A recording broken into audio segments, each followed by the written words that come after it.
Welcome back.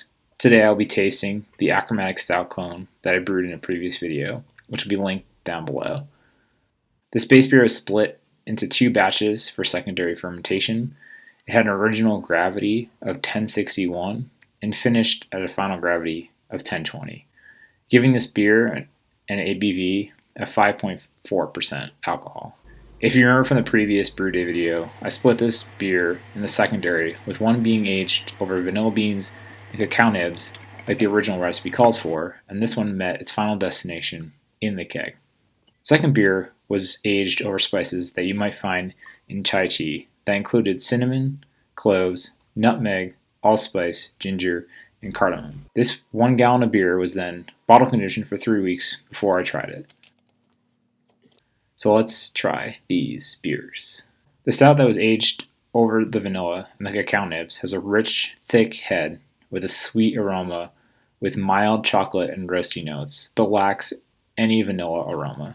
The color of this stout looks like root beer coming off the tap, but when fully poured is a dark, rich color associated with most stouts. It does not look black as night, but is somewhere in the right range. The stout definitely has changed more as it spent time in the keg, with the initial flavor reminding me of a stout somewhere between Guinness and the Left Hand Milk Stout. But given that this has been in the fridge for 3 weeks, the stout has definitely rounded out and mellowed out with time. This beer has a nice smooth mouthfeel that ends with a pleasant bitterness common in most stouts, but is not on the scale of something similar to, an ashtray or a cigar.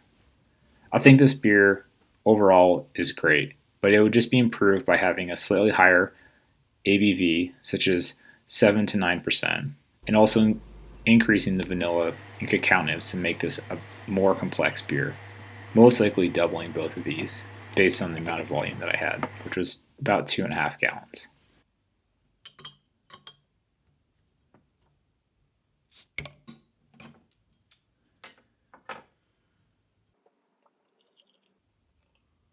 The second beer was aged with chai spices, and right off the bat, the aroma smells of ginger and sweetness, similar to the other beer.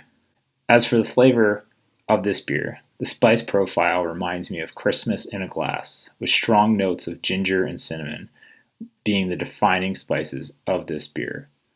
I think this beer again would do a lot better with a higher ABV, and to give it a more spicy kick to it, doubling or even tripling the spice amount that went into the secondary fermentation would make this beer even better. I appreciate you watching this video, following along with my journey of trying to make better and better beers. I think to date that this stout is the best beer I've brewed so far, especially on this channel. And if you found any of this helpful, please comment down below, give it a big like, smash the subscribe button, and overall, thank you for watching.